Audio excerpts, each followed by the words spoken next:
Hey guys, welcome to Amy's Autopsy Report. My name's Amy, and this review is going to be a spoiler-free review of Conjuring 2, film that was just released 2 weeks ago, directed by James Wan, starring Vera Farmiga, and I can't remember that other guy's name, but he was in the first one. He's the husband of the Warrens.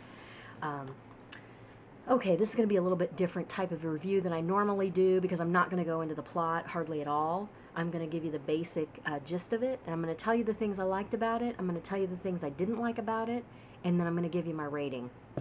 This film, I went to see it in the theaters last night, and the basic plot is that in the first Conjuring, it was focused on a family and their experiences in their house. This Conjuring is focusing on the Enfield poltergeist in England and that family and the Warrens' investigation of that case.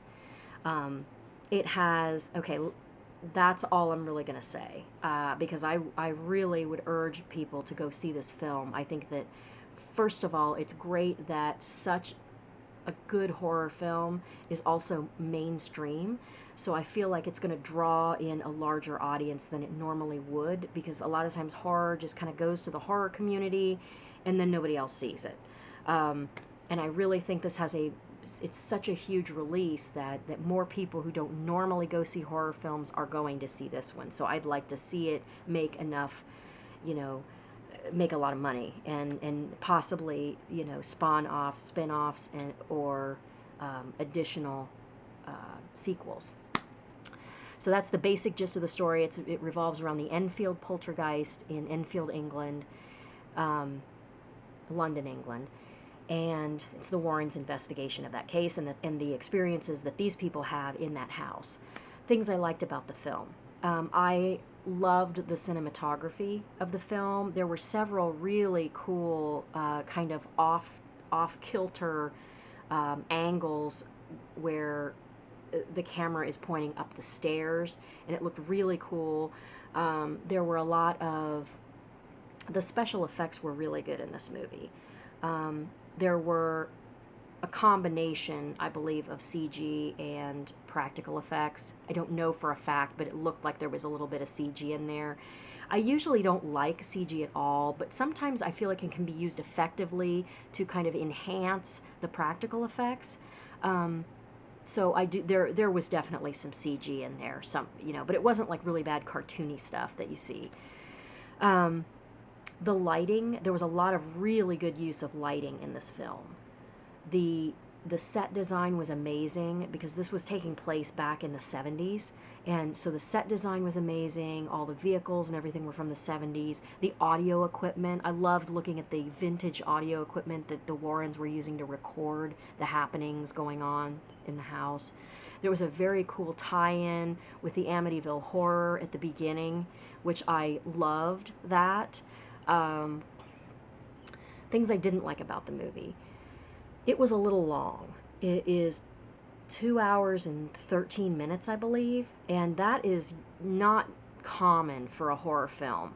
Most horror films are around the 90-minute mark. Occasionally you'll get one that's an hour and 40 minutes, hour and 45 minutes.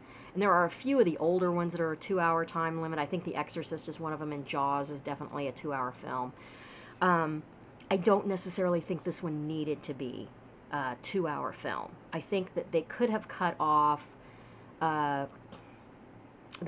down quite a bit, and I think that sometimes it wasn't dragging enough in parts that it actually distracted from the film. I never once felt bored with the film because it picked up right then. It was like it took you to that brink of when you were going to start probably thinking about the time, and then it just took you right back in to a different scene. And so I don't feel like it ruined anything by any means by being that long. I didn't really feel like it felt like it was that long, but there were definitely a few parts that dragged a little bit.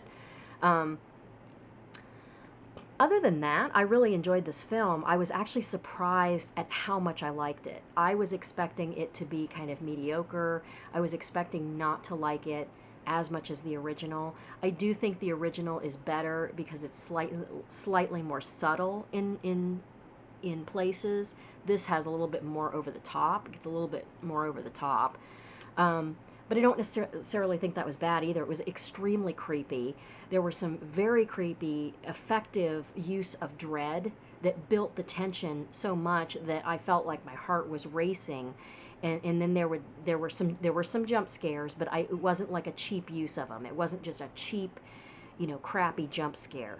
It was a good, well done jump scare that I don't think I've ever jumped as high as I did in this movie ever before.